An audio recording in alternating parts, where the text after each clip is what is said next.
Okay, this is setup video number 2.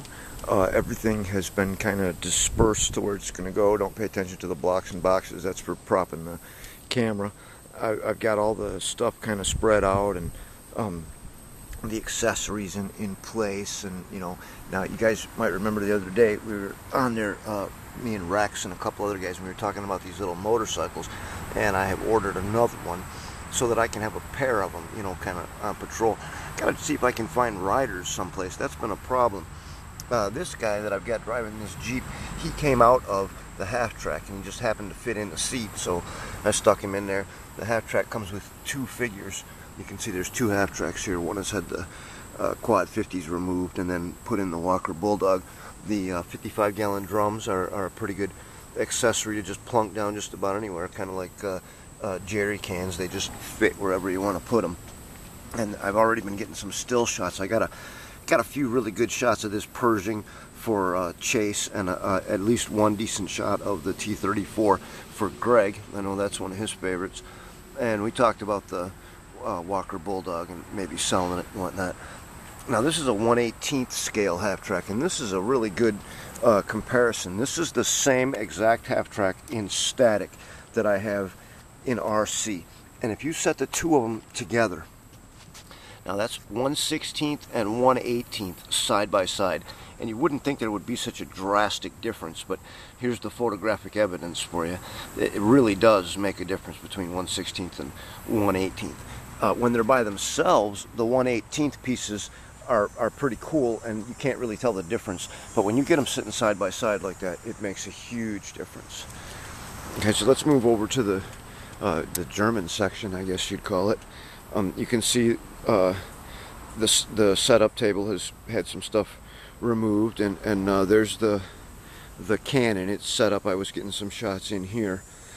This little tripod, I don't know, Ryan has been advising me about those. This one, I wouldn't really raise it any higher than this. It's kind of flimsy, but in its basic state like this, it's been pretty good for getting close-ups and stuff. And I've already gotten some pretty good shots, and like you can see, all the accessories have been distributed and put in place. And I moved the 88 down here in front of the barn, and this is one of the things that I constantly all day long picking up leaves that are fresh fallen. And I thought I lost this little guy for a minute there, the little cat in the basket there, but he turned up, and I gotta fix that door. It's kind of peeling away at the bottom there.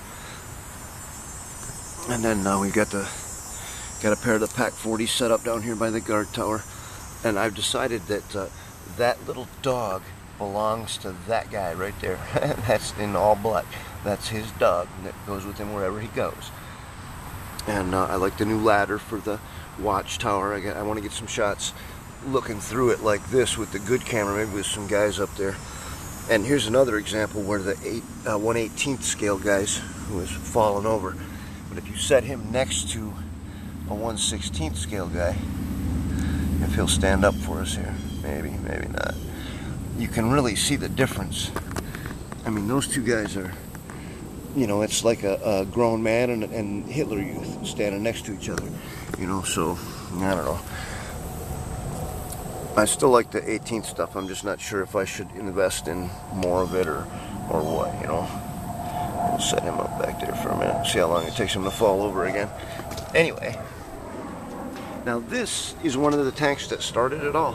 This is the very first Tiger tank I ever ordered. It was just a hang long, and the first one, this actually ain't the first one. The first one was bad and had to go back, and this was the replacement they sent. Came with the metal tracks and the zinc gears, and now it's got steel gears, and I put metal sprockets and stuff like that in it.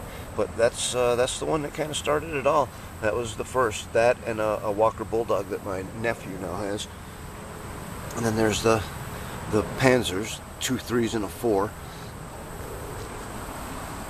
and of course the world famous Gasthaus. And I know the Harleys don't go. And then I don't know, I'm thinking about trying to get a couple still shots. I'll maybe get some guys over here and play around with my little outhouse, just because I think it's cool. And there's another one of them pesky leaves.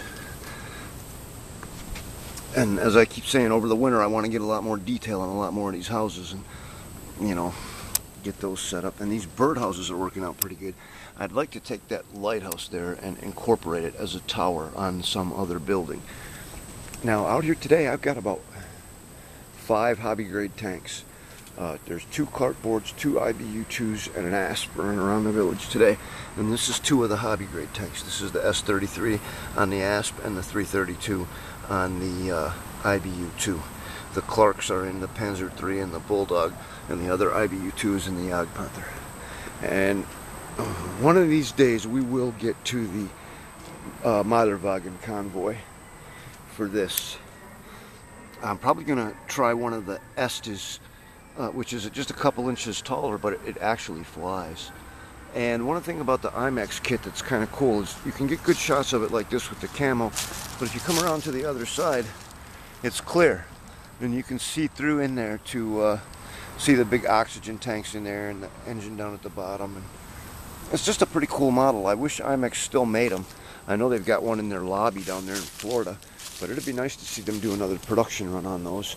Wasn't a very difficult kit to put together, and the outcome is pretty good. It looks pretty good on just about any battlefield. So that's video number 2 for the day. I don't know what you'd say this is, setup complete and accessories distributed. I don't know. But anyway, I'm going to go back to getting stills, and then I'm going to try and get some videos of the tanks running with both different cameras.